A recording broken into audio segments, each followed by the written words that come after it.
See, most of us have been practicing yoga, but today's session is about the reason as to why we practice yoga, why we are doing our yoga practice. What are the different streams of yoga? Is yoga only about doing your breathing and stretching practices, asana, or few pranayamas and relaxation? Is there more to yoga than what you do in that 1 hour of class? So all that will be clarified in today's class.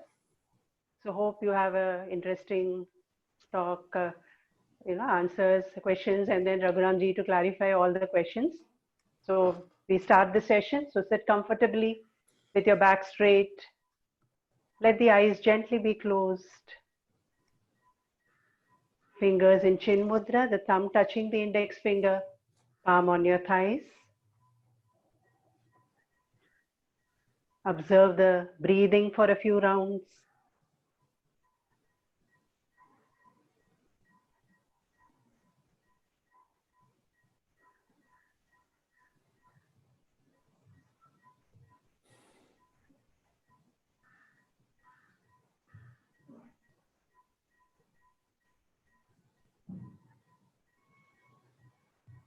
Listen to the different sounds that come and go.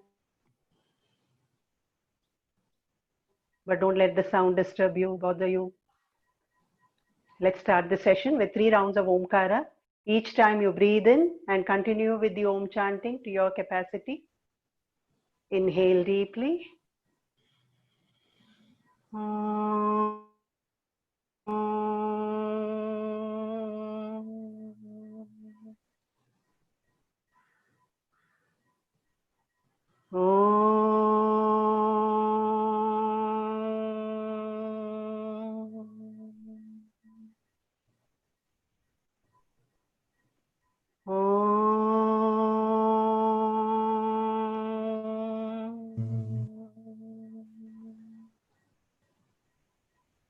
Bring the palms together in Namaskara Mudra. Omkara and the Sahana Vavatu prayer all together. Breathe in.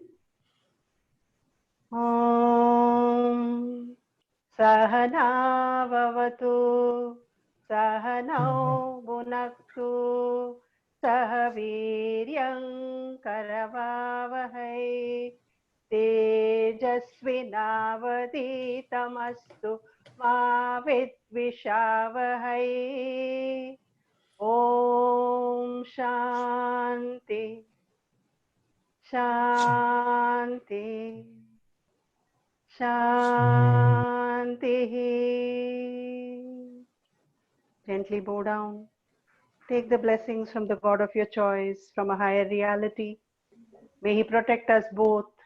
May He nourish us. May our study be fruitful. May there be no hatred in us. Om, peace, peace, peace. We start the session with the Guru Stuti. So those of you who know the prayer can chant along. Mukam karoti vachalam pangum langayate girim yat kripatamaham vande paramanandamadavam akhandamandalakaram vyaptam yena characharam tatpadam darshitam yena tasmai shri gurave namaha. Ajnanatimirandasya Jnananjanashalakaya Chakshurunmilitam yena Tasmai Shri Gurave Namaha. Tasmai Shri Gurave Namaha. You can all lead and follow the bhajan, a short bhajan. Sachidananda Guru Sachidananda Sachidananda Guru Sachidananda. Sachidananda Guru Sachidananda. Sachidananda Guru Sachidananda. Sachidananda. Sachidananda Guru Sachidananda. Sachidananda Guru Sachidananda. Sachidananda Guru Sachidananda. Sachidananda Guru Sachidananda. Sachidananda. Om Guru Jaya Guru Sachidananda. Om Guru Jai Guru Sachidananda. Om Guru Jaya Guru Sachidananda. Om Guru Jaya Guru Sachidananda. Sachidananda Guru Sachidananda. Sachidananda Guru Sachidananda. Om Guru Jaya Guru Sachidananda. Sachidananda, Sachidananda, Sachidananda Guru Sachidananda, Sachidananda Guru Sachidananda, Sachidananda, Sachidananda. Shri Gurubhyo Namaha. Yeah, Mukund, over to you.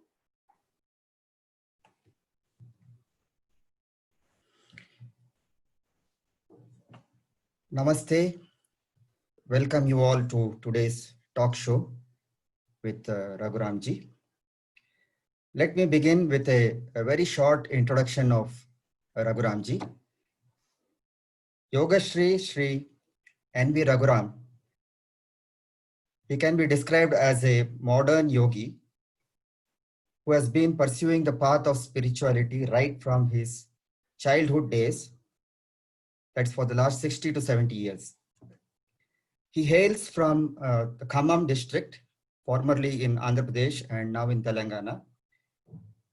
He has been academically brilliant right through his studies, and he did his civil engineering degree in Regional Engineering College, Bhopal. And later on, he went on to work in Karnataka Power Corporation for a good number of years. According to his own admission, he did not have a formal education in Sanskrit, but his interest was so deep that he pursued his study of ancient Indian literature and scriptures, and slowly and surely he has had a mastery over the various texts of ancient literature like Bhagavad Gita, Upanishads, Patanjali Yoga Sutra, Narada Bhakti Sutra, Yoga Vasishta, just to name a few. He has followed and spent time with most of the contemporary gurus of his time. So that has been his passion, to be with most of the learned and knowledgeable people of his times. He is among the founder members of Swami Vivekananda Yoga Anusandhana Samstha, a deemed yoga university very close to Bangalore in Jigni. As an international ambassador of Vyasa, Raghuramji traveled extensively across the globe, both to the west and east, spreading the flavors of yoga and the ancient Indian wisdom. He founded Yoga Bharati with a group of like-minded Indians in the Bay Area of United States, and now Yoga Bharati has a presence in several countries. He has conducted numerous yoga instructor courses, yogic retreats, satsangs, workshops across countries and regions. He has partnered and guided hospitals in Germany, Europe, Japan to experiment the effects of yoga on the human brain and the body. His talks are followed widely for its simplicity, authentic research, and correlation of modern times with the ancient wisdom. So it's indeed a pleasure to have Raghuramji with us today as our guest to answer our questions. Welcome, Raghuramji, once again. Thank you, Mukundji. Yeah. So such a pleasure to be with you. So I would like to start with a question, a personal question, sort of. So you are considered a yogi of our times. How would you describe or trace your spiritual journey? What and who have influenced you the most? Thank you, Mukund. Thanks everybody for being on the line today at this occasion. It's a pleasure to share my ideas with you. Normally what used to happen is that I'm given a topic and I give a talk on that topic. That is a kind of interaction that we used to have. And this is very unique today. It's not that one topic is given, that he has questions to ask, so that I would like to answer them the way that I feel from my heart. Yeah, the idea of the journey, how the whole thing started, yoga. My interest was in the Indian philosophy. My interest was when I was, as a child growing up, 8, 9, 10-year-old, I was looking at all those Puranic kind of things, the stories. Probably every child, even today also, that in India that we come across, that like Ramayana is there, and then there are saints and sages. Valmiki is there, Vasishtha is there, and they are not any fiction, because basically that you see that Valmiki has written a whole book, and then Vishwamitra guided Rama. So like that, Vasishtha guided Rama. So like that, we have all these evidences that are there. So these are not some Puranic kind of a imagination kind of figures. So they were the people, they were there. Only thing is that the time about 5,000-6,000 years have passed. So why not we have that kind of people today? This was something bothered me. Question came up in me. And second thing is, how can one be like that? Because I see only around me that people saying that you become a doctor, you become an engineer, you become a teacher, you become something, you become something. Nobody would openly say that, yeah, you know, I would also have a career, a state of being, like a Vasishtha, like a Vamadeva, like a Rishi, like that. So this question bothered me right from the childhood. How to become that? And then I found out that these are the people who are God realized. That means to say they have done some meditation, have gone through some experience, and what basically that's what made them like that. So this search was so serious within me. It was like I was struggling with that particular question, and I was just feeling that nobody would even understand my question. That was the kind of thing that was there. And when I was doing this kind of an inquiry before my college days, when I was in school, that was the time that I was supposed to go to engineering college. One question, generally we would hear that, you know, there are saints who are sitting in Himalayas and doing meditation, this and that. So I said, I don't have an opportunity being in Andhra Pradesh or Telangana today. Only way that I could go there is that I take a admission somewhere closer to North India, somewhere in North India. So the first opportunity came to me was to go to engineering college in Bhopal, because I know from there it's about 8-10 hour journey that I'll be in Himalayas. That prompted me to go to engineering college, and then from there I was actually in touch with so many people who are there in the Himalayan region, Rishikesh, Hardwar, and places like that, and lot of guidance that I got it. And there are people who are highly educated like Swami Chinmayananda, or not education at all, but only spiritual line that they have taken. So all those people, with that contact, I could find out very surprisingly that in our college also we had few youngsters, both boys and girls, interested in this kind of knowledge. That prompted me to start one kind of a club, that is what is Vivekananda Forum in our college.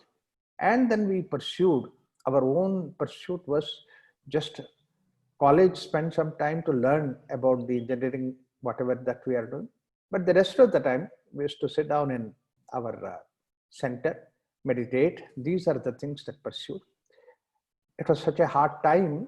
After some time, after only that hard time, then there were certain experiences and all those things started coming up, giving me assurance that the path is okay, path is right. And so many people guided me. Therefore, in the college days itself, I was almost like sure, saying that life has two components. One is called as livelihood and the other is life. Livelihood, I don't want to depend upon anybody else. I have to make my livelihood a very simple living so that it can take care of me. And then life is something where I give ideas to people and teach this kind of thing, knowledge, and guide in that direction.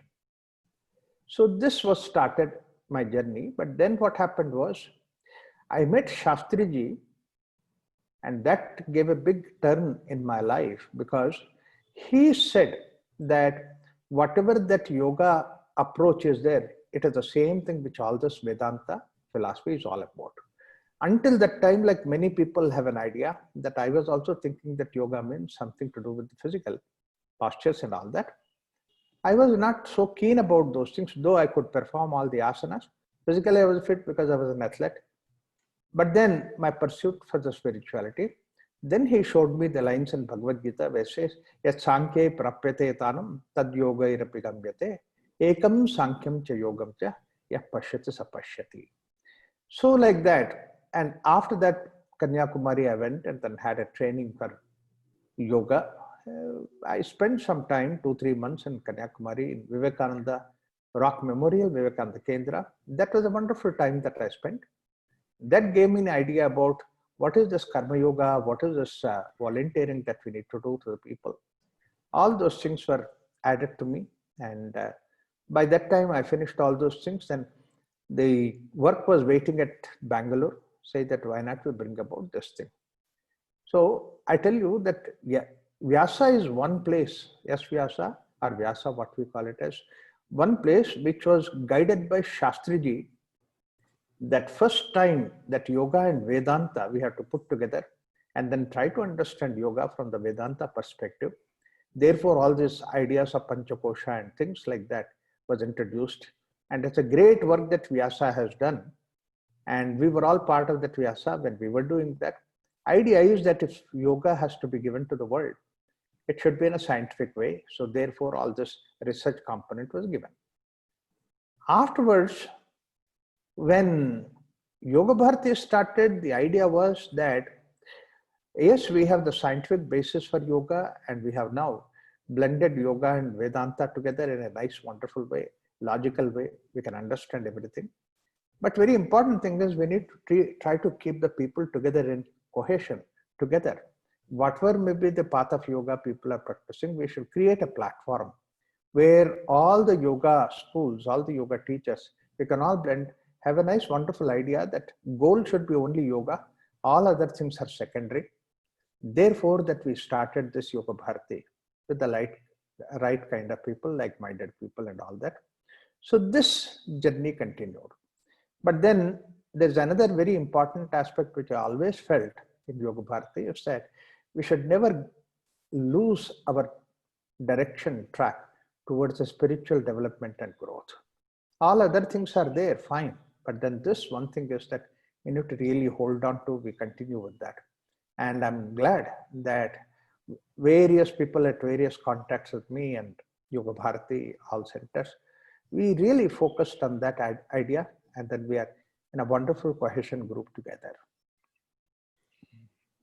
Yeah, Raghuramji. So had a very nice background to your journey. My next question is related to all the seekers of Yoga Bharati fraternity. Yeah. So we all know that Abhyasa and Vairagya are two very important concepts that have been brought about in Bhagavad Gita or Narada Bhakti Sutra or Patanjali Yoga Sutra or Yoga Vasishta. All of them bring out this concept of Abhyasa and Vairagya. Now, when we talk of Abhyasa, there are seekers in different stages of life, youngsters, there are middle-aged people, there are older people. Now, all of them may not be able to take to the asana or pranayama. So what would be the components of abhyasa for the different seekers of different kinds? Yeah. Uh, Before I take up that question, there's another portion that what you asked that question. Let me just add to that. Earlier, I wanted to mention, but then it just slipped. That was during my journey from the childhood. I met hundreds of people who are supposed to be sannyasis and yogis to see that how I can get the benefit of it. And lot of them even rejected me because that I was a small kid, 8, 9-year-old, 10-year-old. I don't even know how to question. They don't even know how to entertain me. So this was continuing. But later on, when I went to the engineering college, from there, I got in touch with, for some reason, because of my interest in that, Maharshi Mahesh Yogi. He's a wonderful saint, and he has given the modern techniques of yoga in the form of transcendental meditation. I met Swami Chinmayananda. He gave such an extraordinary, wonderful exposure of Bhagavad Gita. And once somebody hears Swami Vivekananda talking about Bhagavad Gita, you get so totally attracted. I met Mata Amritanandamayi, the original Mata. She was there in Bengal. Oh, the kind of pious person that she was, that once somebody comes across her, there's no way that we can forget about her. I also happened to be Swami Krishnananda at Divine Life Society, that is Swami Shivananda's center. And that is something where it shows that what a pure yoga center it could be. And then also I met Swami Prabodhananda and Swami. So many Swamijis that are there in the Himalayas. All these people left impression on me. And one more person that really helped, I felt very fascinated, was these are all about Swamijis and yogis, but then somebody like Eknath Ranade, who built Rock Memorial single-handed, like an Iron Man that he was. I had an opportunity to meet him several times, go to Kanyakumari, spend time with him. Another rock-like person he was, so extraordinary. I also had the guidance of Seshadriji, Hove Seshadriji, looking to be very simple, looking to be very honest and sincere, but he is a wealth of knowledge. And when you dig into him, I think several of my ideas that I got from him, whatever that he said. Later on, Swami Dayananda personally guided me in so many different ways.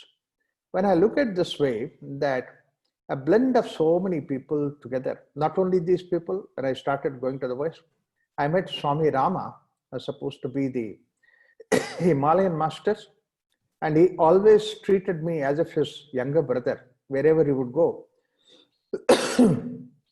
Excuse me. In USA, he asked, come with me. And then when I came to Bangalore, he said, in public audience, he said, I came here because of Raghuram. See, that kind of affection that I have showered by all these people, I can go on naming several people like that, but then actually these are the things which really reinforces your spiritual journey in that. Now, coming back to the question that you have asked, and that is about Abhyasa and Vairagya. See, broadly speaking, Abhyasa, Vairagya, these are the two different kind of techniques. But then the way that whether both the authors, all the authors have said, Abhyasa and Vairagya, they have to go hand in hand. And as I said, Abhyasa is for the sake of extrovert people, Vairagya is for the introvert people, and then not everybody is totally extrovert or introvert. You have a blend of both these things that are there. So whenever you feel introvert, then take to the ideas of practices of Vairagya. Bhakti is a wonderful practice of Vairagya. You just surrender to the God. What is more Vairagya than surrender yourself to the God? It's not about leaving the things that are there outside. You're still there, you're still working in the world, you still do everything, but deep inside that you are not attached to any of those things, because those things, whether you are attached or not, they continue to go. If you are sincere, if you are honest, and if you are having an idea of responsibility, then it will just go. We think that responsibility is always associated with the attachment. No, responsibility is different. I have a responsibility of family, responsibility of everything. My office work, I'm responsible. And the society, I'm responsible where we are in. Once that is there, then work goes on. So this Vairagya is something which is there in the day-to-day life. Abhyasa. Abhyasa, our sages have given so many different practices and different stages. When you are young, Abhyasa can be more of rigorous, energy consuming, and then putting you in the right path, because basically, if you don't put so much of energy behind the practices, energy can easily get diverted into some other activities. So rather than that, let me try to put my energy into this activity. So in the younger days, but as we grow further and further, we need to have that discipline. That is, abhyasa is actually idea of discipline, to see that how I can organize my day. And that means to say reading something, doing some cleaning work and all that, because that's what is the part of yama niyama. And putting the things in orderliness. It is like the way that you are doing for your sake. It's not for anybody else. And this is the way that when you do it, and that is supposed to be the idea of doing the abhyasa, discipline. I had a wonderful experience when I was in, long time ago, Bangalore Ramakrishna Ashram. There were few volunteers were there. Swamijis used to do the work. There was one Swamiji who used to give Upanishad talks in the morning, very senior Swamiji, lovely Upanishad talks, and then I attended few talks of him. Evening when I come for the bhajan there, the Swamiji was standing there at the shoe rack and then taking the shoe from the bhaktas, putting in the rack. And I said, Swamiji there, Swamiji, I have to touch your feet, and then you don't take my shoe, I will put it. Swamiji said, no, that's my work, let me do it. But then you are speaker, Vedanta, that's in the morning, that's okay. But evening, this is my job. Don't take away the job from me. See, put somebody into that. And it is such a mind calming down technique and doing this kind of an activity where you don't have any preferences one way or the other. That's the work, and then you do the work. This is what Krishna said in Bhagavad Gita. Until the time that we have the last breath, we can always do something or the other. And that doing something or the other is called as a discipline, is the karma yoga. And we can turn ourselves into this karma yoga, abhyasa, at any point of time in our day-to-day life. It's very important. We never feel that the body is old, body is something which has outgone. You always feel that you are always there. Life is something which is you are. Feel lively. Things will happen. Okay. So got it. Doing any act with purity is abhyasa. Yes. I come to another important aspect of our culture. So this is about the rituals that we have, our puja rituals and the karma kanda. Actually, this was advocated even by none other than Adi Shankaracharya, Yes. who propounded the Advaita philosophy, which is so universal. But he himself also gave us the puja rituals, the karma kanda. Yeah. And how much this kind of karma kanda or puja activities and rituals fit into our age is a big doubt in the people's mind. Yeah. I myself was finding this meaningless at some stage in my life, but today I actually enjoy this. So I want you to give your views on this. Only today I was watching one video where the Italian Parliament, when they start, Italian Parliament, before starting as a starting invocation, they were singing Hare Krishna Bhajan, everybody, and then all the symbols and everything, and then they started the Parliament. Similarly, when sometime back in the Britain, that there was a conference that was going on in UK, and they started with the Shanti Mantra from the Rig Veda. So it means to say that this, what we call it as so-called ritual, this ritual word got a bad meaning, saying that it's like a ritual that you do. That means to say it's not important, but then somebody said somebody is doing, therefore you do it. That is not the purport of this ritual. The idea of ritual is karma is something what we need to do. Karma you cannot avoid. Karma is something which is peripheral. Like for example, eating food, preparing food, and then starting some activity. All these things are karma that we need to do it.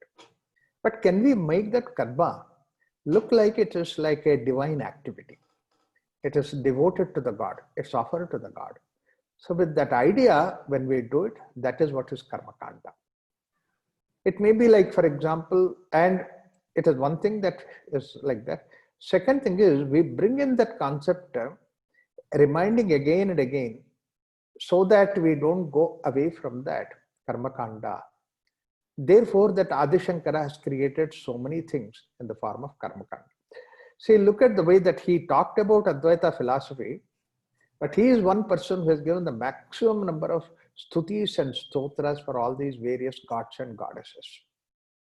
So that what happens is that whoever that you are comfortable with, you are happy, and then you surrender to that God, you can immediately find out a Sahasranama or 108 names for that particular God, and a small ritual that you need to do around that God. It may be earth as a God, it may be river as a God. So therefore, that all these things are, wherever that you go, convert that activity into the form of godly divine activity that you do it. So that what happens is that we don't have a burden of carrying on our head the anxiety about that activity. We do the work very diligently because that it is God's work. We don't take any chances. On top of it, we surrender to the God. Therefore, it's God's work that we are doing it. In fact, it's a very beautiful idea that before you are born for 10,000 years or million years, this world continues. After you die also, it will continue.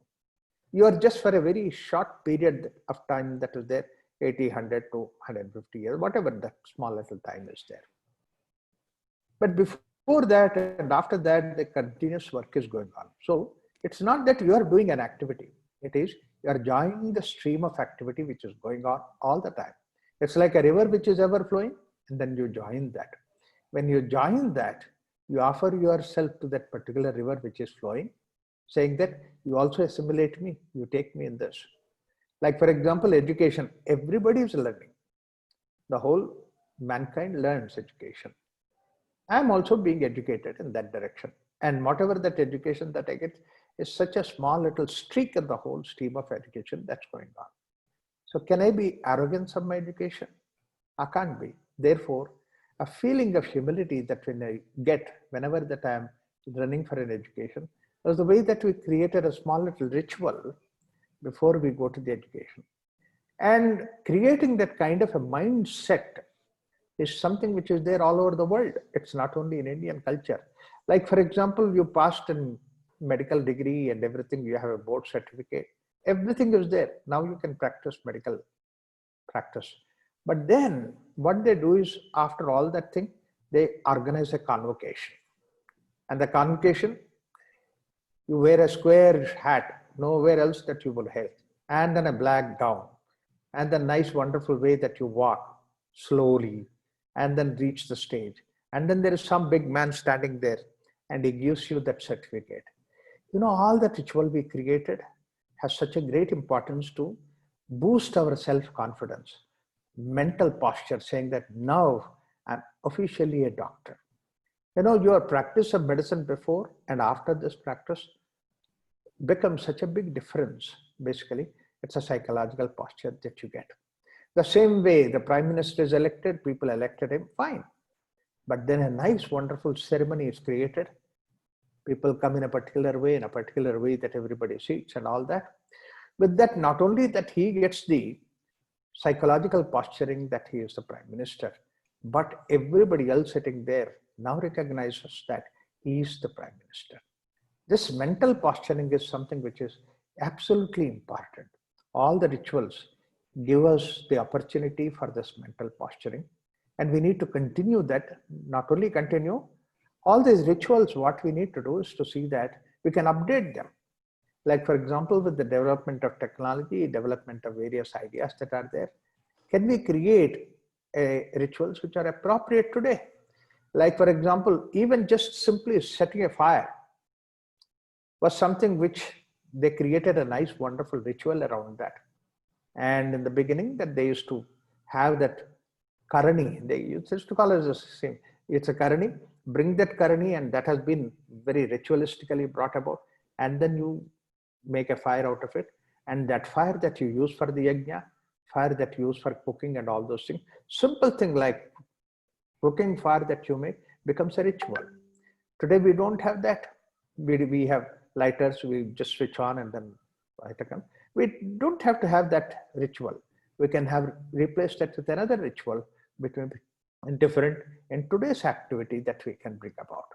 So it's up to us, for us to see that I create a ritual, enjoy that ritual, see that my psychological booster is that ritual. Thank you. And maybe it reminds me that today, the times when we can't come together because of the virus, we can even do homas and yagnas over Zoom meetings. Right.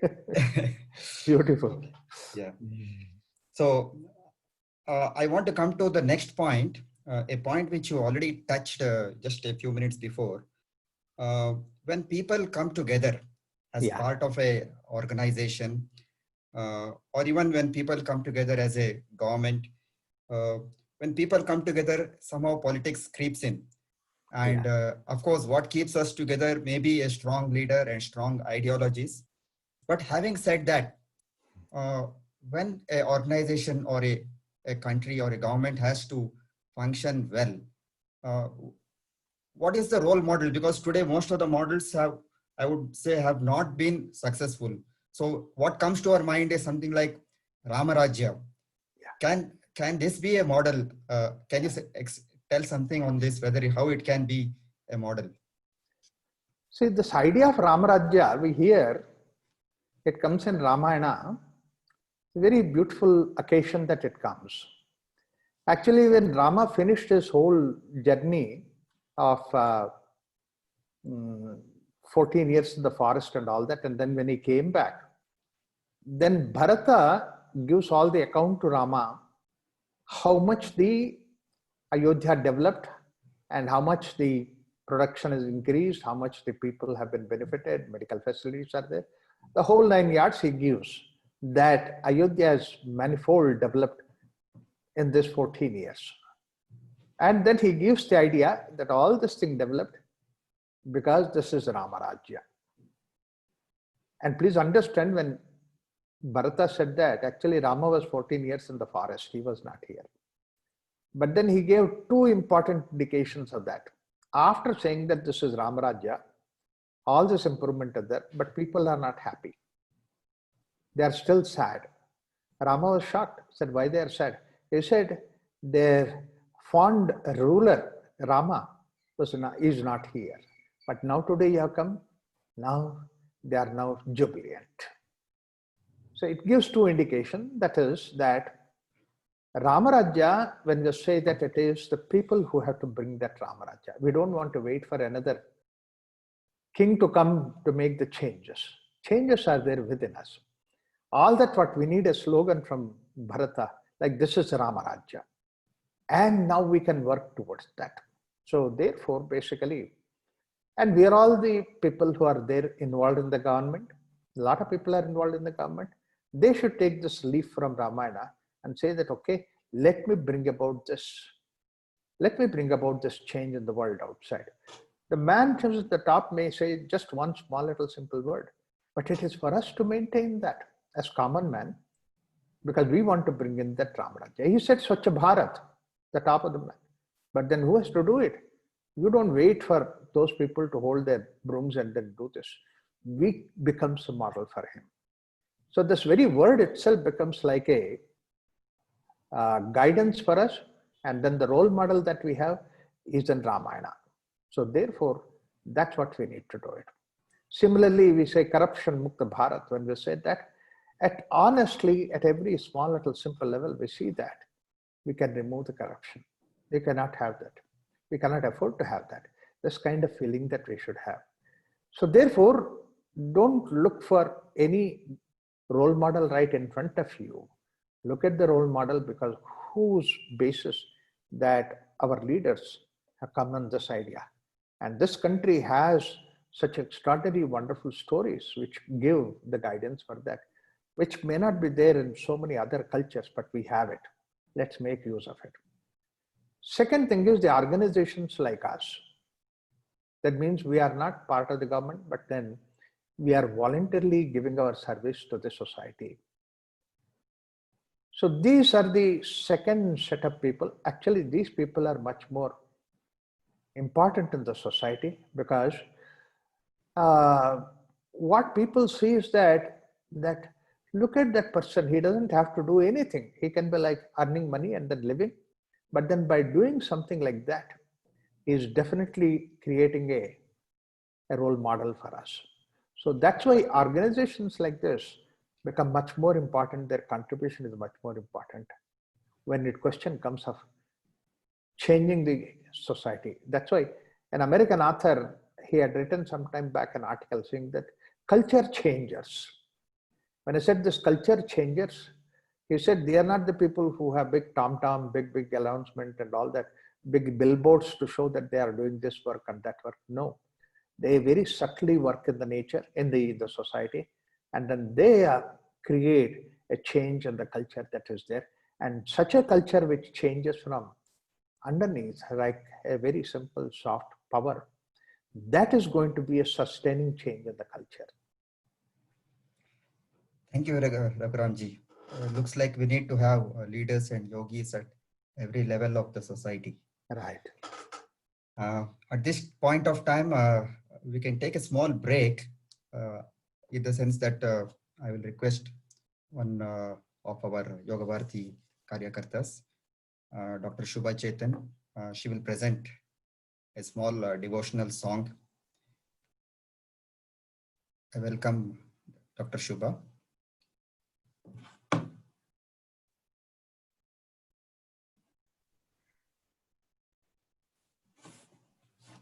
Shubha, you can unmute yourself. Yeah. Is the video required, or video can I switch it off? No, video is required. Namaste. Namaste, And Raghuramji, everybody says wherever you are, there is satsang. Okay. So based on that, I want to sing a song today for that. Thank you. Okay. गुरु सत्संग है प्राणों से प्यारा, गुरु सत्संग है प्राणों से प्यारा, इसमें बहती है अमृत धारा, अमृत धारा, अमृत धारा, अमृत धारा, अमृत धारा। कितने जन्मों से प्यासा तू, कभी संभाल फिर कभी गिरा तू, कितने जन्मों से प्यासा तू, कभी संभाल फिर कभी गिरा तू, गुरुवाणी ने तुझको पुकारा, तुझको पुकारा, इसमें बहती है अमृत धारा, अमृत धारा, अमृत धारा, अमृत धारा, अमृत धारा। छोड़ा हम तू दातू शरण में, छोड़ा हम तू जातू शरण में, डाल दुखों की घटरी चरण में, डाल दुखों की घटरी चरण में, गुरु चरणों ने सबको तारा, सबको तारा, इसमें बहती है अमृत धारा, अमृत धारा, अमृत धारा। जहर तेरा वो छीन ले क्षण में प्रलय हो जाए कर्मों की फल में जहर तेरा वो छीन ले क्षण में प्रलय हो जाए कर्मों की फल में तू भी बन जा गुरु का दुल्हारा, गुरु का दुल्हारा। यहाँ बहती है अमृत धारा, यहाँ बहती है अमृत धारा, अमृत धारा, अमृत धारा, अमृत धारा, अमृत धारा। गुरु सत्संग है प्राणों से प्यारा, इसमें बहती है अमृत धारा, अमृत धारा, अमृत धारा, अमृत धारा, अमृत धारा।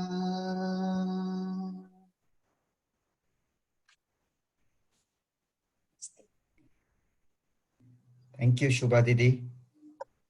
It's a very wonderful song. Lovely. And very rare song. not heard of it so far, but could get so identified and involved with it. Thank you once again. Raghuramji, I'll come to my next question. This is related to 2 or 3 aspects. One is you can call it change management, or you can call it generation gap. How generations one after the other are changing, in the sense that the world in the last 20-30 years has changed far more than what it has changed in the last 300 or 400 years. Right. There is so much of information technology, gadgets, and all the bombardment of technology is coming in. And people find it difficult to manage the change many times. What we used to be 40 years generation gap, then it reduced to 30, 20, and now every 10 years we have something new, or for that matter, every 5 years, something new coming up. Managing this becomes a big Herculean task. Right. So there have been so many things being spoken about change management, but how do we look at it spiritually? When we look at it, how do we manage this change? Nice question.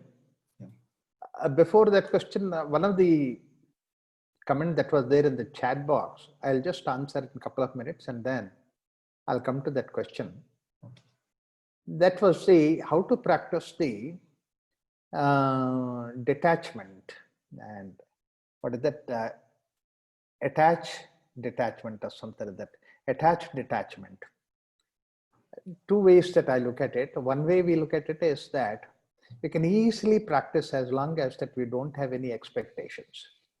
You are there to give, and if somebody is ready to take it, you give it. Somebody is not ready to take it, don't try to give it. Don't unnecessarily pressurize on him. Expecting that he should take it is also another expectations. Get into the world without any expectations. The world is a wonderful place for you to be. Then you don't have to practice any attachment or detachment or attached detachment and all those things. You just flow with the world.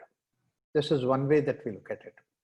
The second thing is that we always feel that detachment means that it's like the way we are pulling a raw fruit from the tree, and the tree is hurt, the fruit is hurt, and then the fruit could have been much better if it were there on the tree. Later on you sit down and lament on that. The idea of detachment is not that way. The idea of detachment is basically, if that raw fruit becomes ripened, it automatically leaves the plant. So ripening is something which is very important. You have this world, is a wonderful ground for you to ripen. You can learn a lot of things. You can adapt so many things in this world. As one of the Telugu poets says that this world is a huge book of knowledge, and that book of knowledge offered to you, which in Telugu we call it as Peddabala Siksha. In fact, when we were all growing up children, this Peddabala Siksha was not any curriculum or anything like that. But every household used to have that book, because that the truths that are there, children would sit down and read even in the holidays. They would enjoy that and get the information. World offers you that kind of a information for you. So therefore that you can learn a lot. And that's what helps you in ripening. Ripening is what is the way that you develop a non-attachment. That is the best way to do it. So now coming back to the question of what you said about the generation gap, actually we are looking at all this outside world. The gadgets are changing, the fashions are changing and all those things. This is one way of perceiving it. Another way of perceiving it is amount of change that's going on within a human being. See, when we were, look at when you were a child, when I was a child, the kind of environment that you have in which that we were growing, that's a totally different environment. And then the psychology that our inner being was suited to that kind of thing and we were growing. Whereas today's children, they're in a different environment and their psychology also the same way that it fits into this present day's environment. Try to understand them from inside. And then what we think that we had complaints about, our parents used to say, oh, this is bad, this is not good for you, this is like this and all that. Whereas today's children, that they also are confident, they also know about what's good, what is bad for them. They'll be able to choose and select that, give them the freedom. So that what happens is that they will learn, they will grow ahead. They also have peer pressure, like the way that we used to have peer pressure. I say one very simple thing that I used to say that when we were all children, we didn't have that freedom that everybody used to go with the parents to go to a temple, sit down and listen to the discourse, whether they understand or not. And then nod their head, touch somebody's feet and come. That used to happen. Whereas today what happened is that things have changed. But then in spite of the fact that things have changed, no, that kind of thing is there. But then you go to Ramakrishna Mission, or Chinmaya Mission, or Vivekananda Kendra. Youngsters are coming. And they don't have any force or pressure from the parents to come for that. But they come. What happened was that earlier, we used to, but then it does not mean that people are not going to the clubs and this and that. They're also going, children are going for that also, that they are there. But then today's selection is out of freedom. Those days, the selection was compulsion. There was no selection of freedom. Whereas today is compulsion. I always used to say that. There are two types of cultures. One is called as Mahatma Gandhi culture. And the other is Mahatma Gandhi road culture. Every big city, that those posh roads, those days, wide roads and nice roads, they named it as Mahatma Gandhi road. You go to any city, you find MG road. And then you can see today on that MG roads, all that pubs are there, this are there, that is there, all those things. And then, so you choose. Those days when people used to go to, earlier days, people used to go to Ramakrishna Mission or Shankar Math and all that. You can't be sure that whether they're really going there out of their heart. Whereas today, who goes there, you know that out of heart that they are going. And those people who are not going to pubs and all that those days, they're not very sure what is there in their mind. But today, very transparent, very clear that they want to go for that, they go for that. So what is really important for today is you become contemporary to the present day world. See that you're interested in the way science develops, technology develops, people develop, health and education develops, all those things, you're interested, you are up to date with that. But at the same time, you have given the freedom to the children, because when the freedom is there, children would come to you. I always say this kind of a thing that, which is our scripture, our shastras, our culture says that until 16, 17 years, the boy is your child. After 17, 18, 19 years, he's not anymore a child, he is a friend of yours. Okay? Treat him like a friend.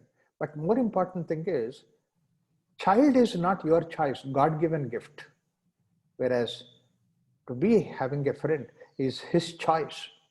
So you behave for 16 years and 17 years of association with him in such a way that after 17, 18 years, 20 years, why 20 years? Even when he is 40 years, he would like to come down to you as the best friend. If you can do like that, then we win the friendship. I asked my,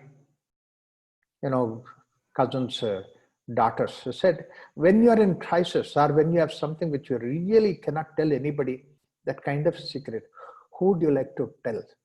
That girl said, first thing is I will tell my dad, because I feel very safe talking to him about anything. And that takes care of everything. That takes of everything. You won that girl. That's very important. Winning the heart is much more important today than following some rituals and some practices and some things that are there like that. So this is the way that we can, actually this generation gap is a word that comes from the West. Whereas, because why happens is that right from the beginning that they have kept that barrier in the beginning. Like for example, children do not sleep with the parents.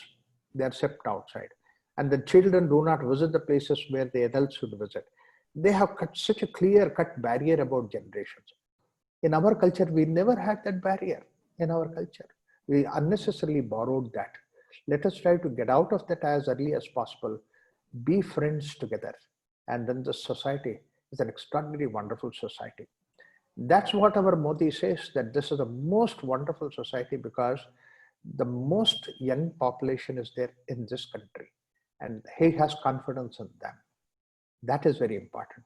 You look at all the interviews or talk shows of Modi ji, the talk shows that he has given for the school children and college children are the most informative than all these adult ones.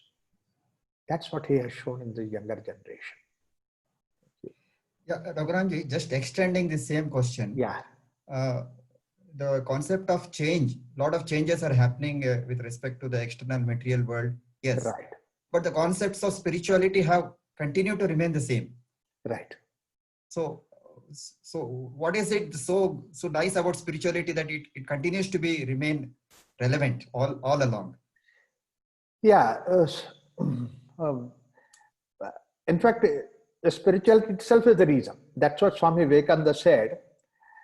When all the other cultures in the world have gone to the history books, like for example, Mesopotamian, we don't hear anymore anything about Mesopotamian, Babylonian, or the Greek civilization. There was such an extraordinary, wonderful Roman civilization at one point of time. Today, you don't see that. In fact, when I went to see Ephesus, one of the ruins of Roman kingdom, I had tears in my eyes. And then how that whole such a great civilization has come down. Swami Vivekananda said this culture survived for 10,000 years or more than that is because that spirituality is its core. We have the spirituality as a core. In fact, all our activities knit around the spirituality. Therefore, it survived.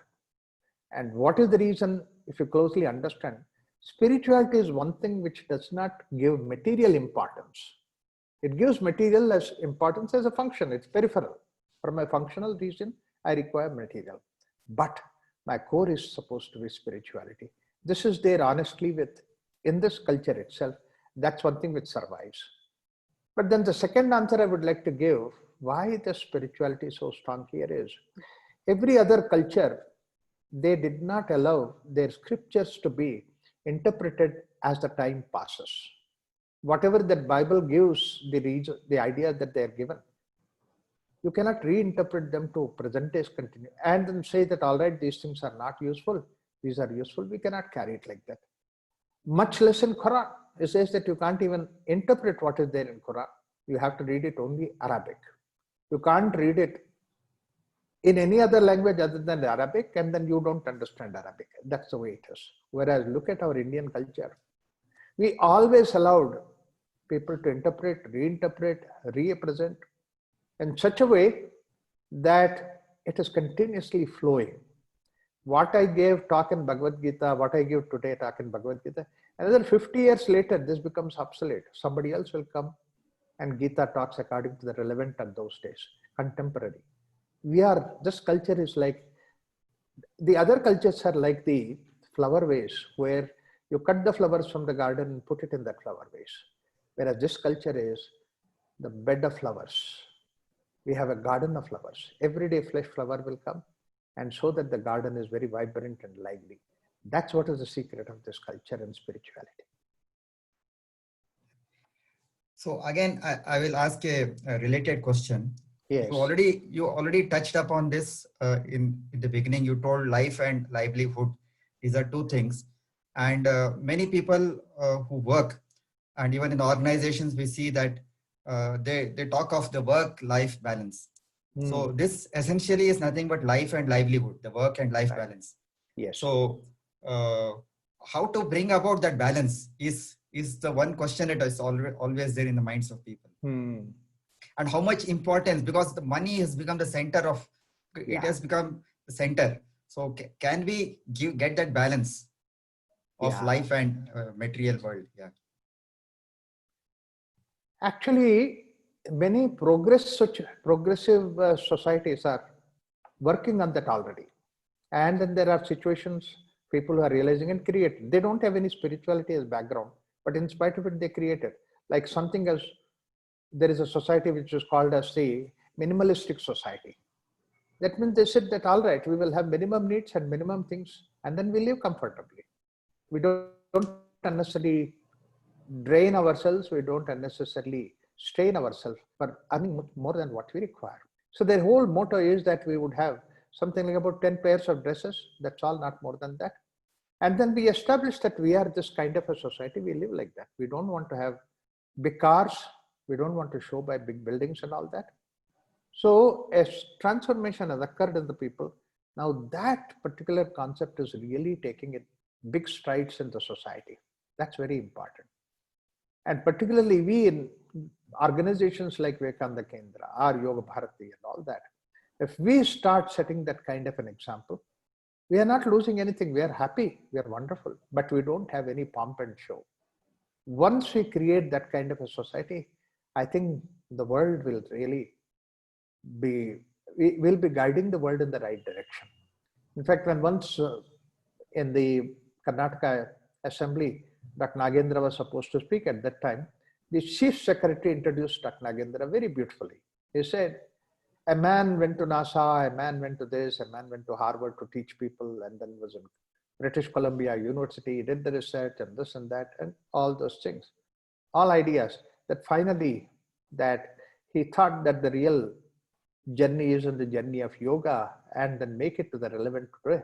And then he has taken up a research to make us relevant. All those things. He left everything and then went to this job. It requires a great courage to do that kind of an activity. After all saying all those things, the person's name is Dr. Nagendra. And he looked at Nagendra, said to the people one thing very beautiful. I really love it. He said that, I don't want to say that he's simply dressed. I want to say we are overdressed. That's a very beautiful expression that he said. If people who understood that, probably that's a wonderful message that is given. So a simplistic living is the way that we look for. And once we do that, we can always create a balance. Only thing is that the balance is that we always have to go as a family together. This is the most important idea of Yoga Bharati. We always say that when you have taken up the ideas of yoga and all those things, the whole family should move together. And I always feel that demands and differences and all that, they're very minor, minimum. We can adjust one way or the other. I don't have to, I want to be very simplistic, but if my wife wants something little more than that, oh yes, I can always adjust with that. I can always make provision for that. So this flexibility we should have. So these are the three important things that we have it. One thing is that you can understand clearly that material world is only always, it is like a mirage. The second thing is that we have to move like a family. And third is that we don't want to depend on thing like that we are losing something in the world outside. No, we are confident that we are doing well. That is the kind of feeling that we must have. Thank you. Actually, I am reminded of Mahatma Gandhi's that story where he was invited to the roundtable conference and he was supposed to meet the Queen, and Yeah. he told, "I will go in my dhoti, the half naked fakir. I'll go in my dhoti. If it's they try to tell him it's very cold. He told, I'll use a shawl. That's all on the top." And finally, the Englishman had to change the protocols. Otherwise, he told, "I will not meet. This is the way I am." Yeah. And finally, he had his way and he met the Queen even in a dhoti, short dhoti. So that's how the story goes. We are still left with around 7 to 8 minutes. I will ask one very relevant question. This question is on the Swadhyaya. That is the self. For every seeker, there is a self-research that one needs to do, and this concept of Swadhyaya. Right. And you yourself have always been on the trying to do the research and explaining us the things that you have found out. And one of your areas of specialty has been the bhakti concept. Can you just touch upon that, because it's supposed to be a very easy path available for everybody? Can you just touch on something on the bhakti path? One way we look at Swadhyaya is that we don't look at ourselves. We look at ourselves as the way that the others should show us. Others tell that you are great, you are wonderful, you are extraordinary, and we go by that. Honestly, that we know what we are. The others do not know. Others only know peripherally. I know deep inside. So my journey is not based on what the others say. My journey has to be always based on what I am inside. And my journey to go towards spiritual direction is something that I see inside. This is what is a simple way of Adhyaya, the Swadhyaya, that we need to do it. That's why Patanjali gives that beautiful idea of Tapas Swadhyaya Ishvara Pranidhanani Kriya Yoga. Surrender to the Ishvara, and that Ishvara, he says, is the pure being of yours, which is not touched by all these emotions and angers, hatreds, and all that. You'll leave all those things, you leave it aside, find out what you are. That is something which is very important. And that you surrender to it and then go ahead. The surrender aspect is something which is very important in the case of Bhakti Yoga. We surrender, we think that we know surrendering, but we surrender only for some benefit or the other. I surrender so that I may be getting this benefit or that benefit. My law case, my court case will be settled, etc., etc. If you have anything else to surrender, that means to say, God is not important, that what you want to get is more important than the other things. So in Swadhyaya, very important aspect is that you have that humility. Surrender is not to show it to the world outside, it is to feel inside. And you are simple person, you are honest person, and therefore that you don't have to embellish by anything that is there outside. In which case what happens is, something you get it or something you lose it, elation or depression do not bother you. So sukha dukkhe samaya kurtva, that is what happens to you if you surrender to it. Bhakti path, essentially, in all other paths, the difference for the bhakti path is all other paths are sadhana, whereas bhakti is prarthana. All other paths are sadhana, but bhakti is basically actually, it is what we call it as you are with the God, and that's what is the idea of basically, it is sannidhya, you'll be there. So this is the idea. You always feel that God is with you and you are beautiful, you are wonderful. This is what is called as the way that we practice bhakti. So when we understand this way, you just say that when is God not with you? It's always with you. And this feeling is something which will really fulfill you. not for the sake of the world outside, but for you. That's what is the way that we need to do it. This is what is the idea of Swadhyaya. Sadhyaya is always followed by that Ishvara Pranidhana.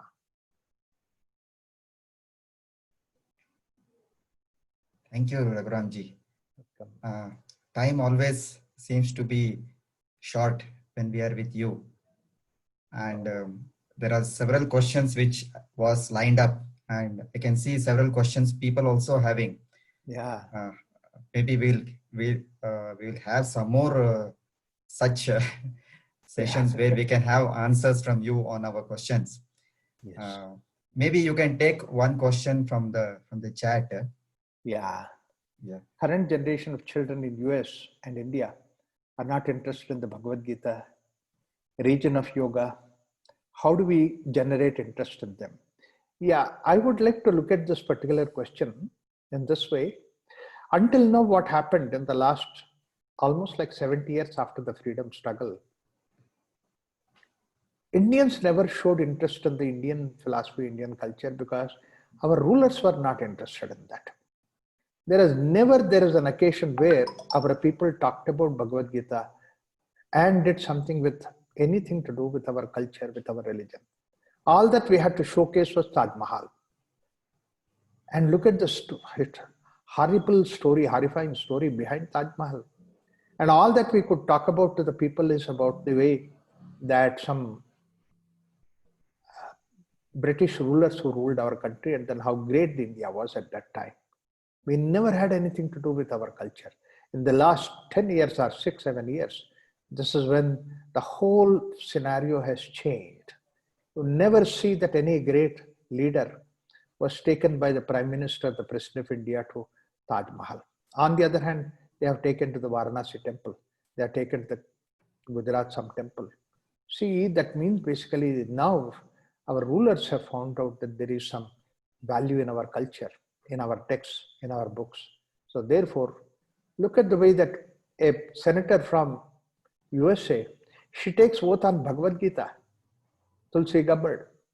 And then, as I said, Italian parliament starts with the say Hare Krishna movement chanting.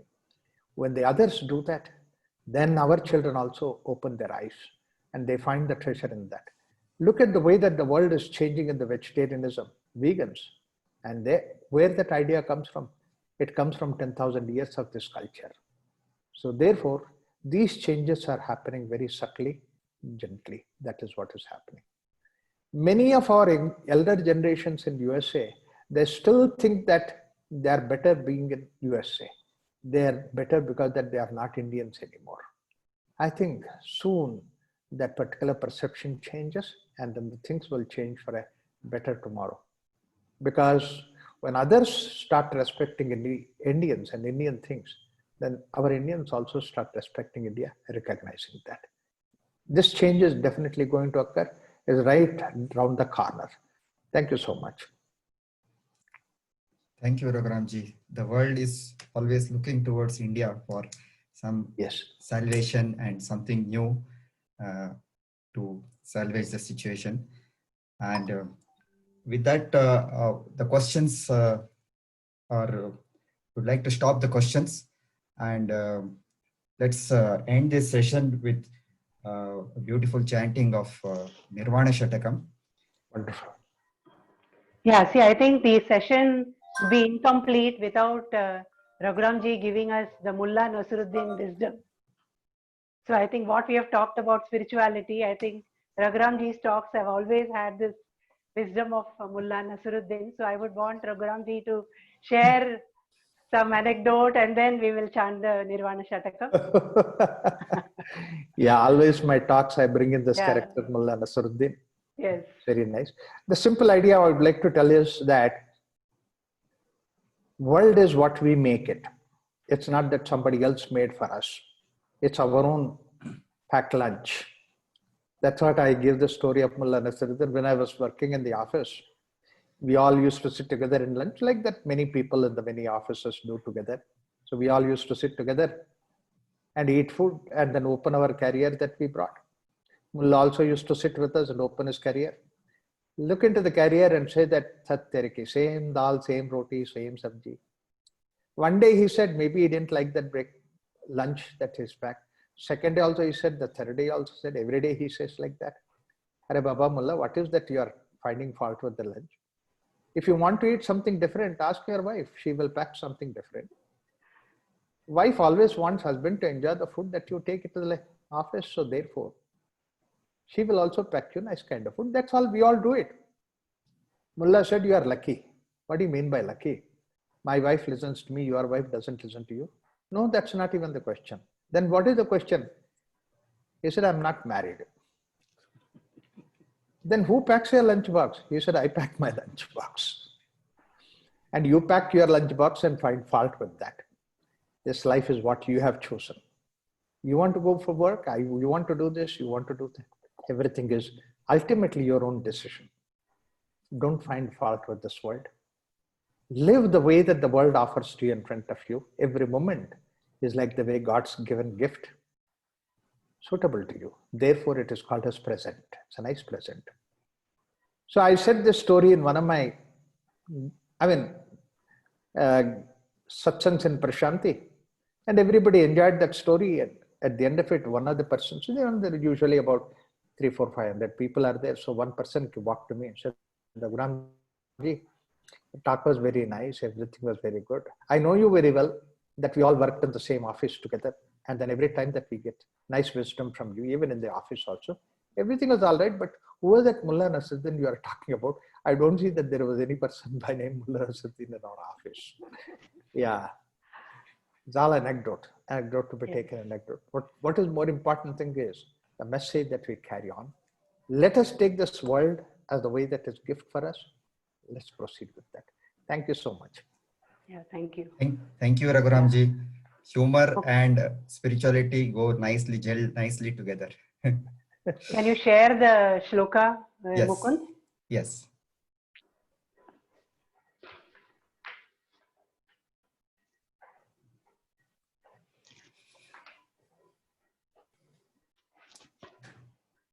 We'll chant one Omkara all together.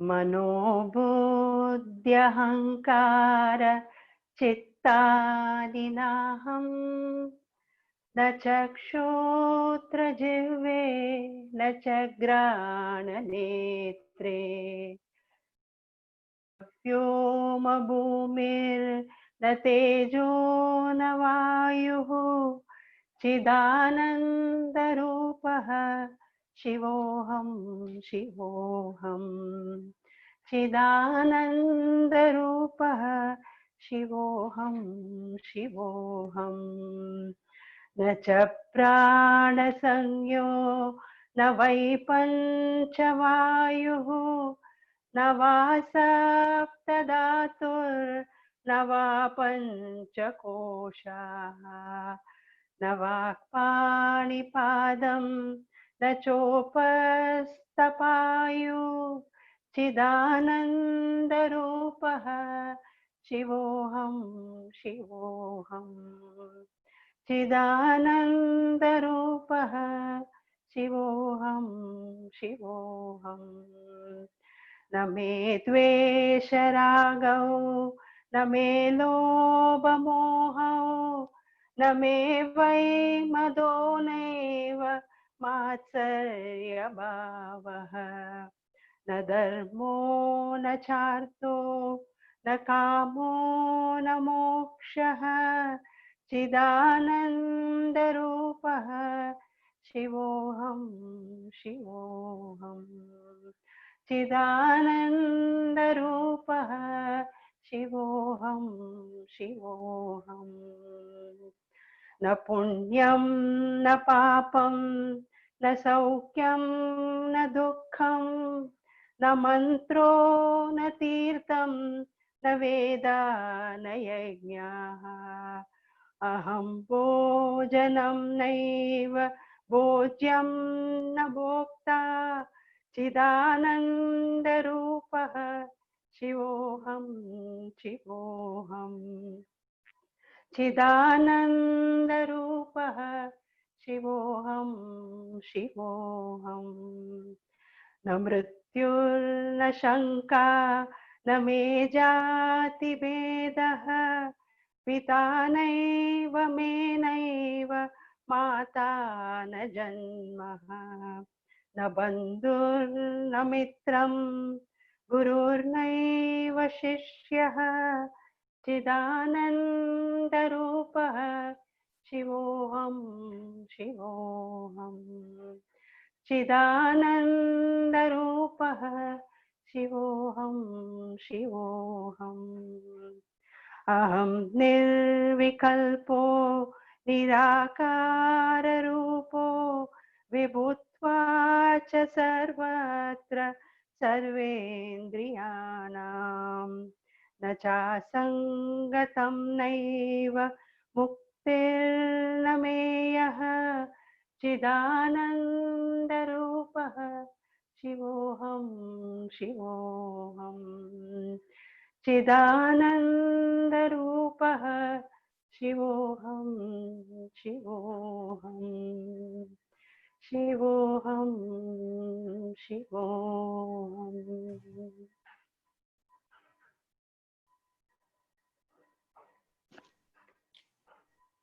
We'll end the session.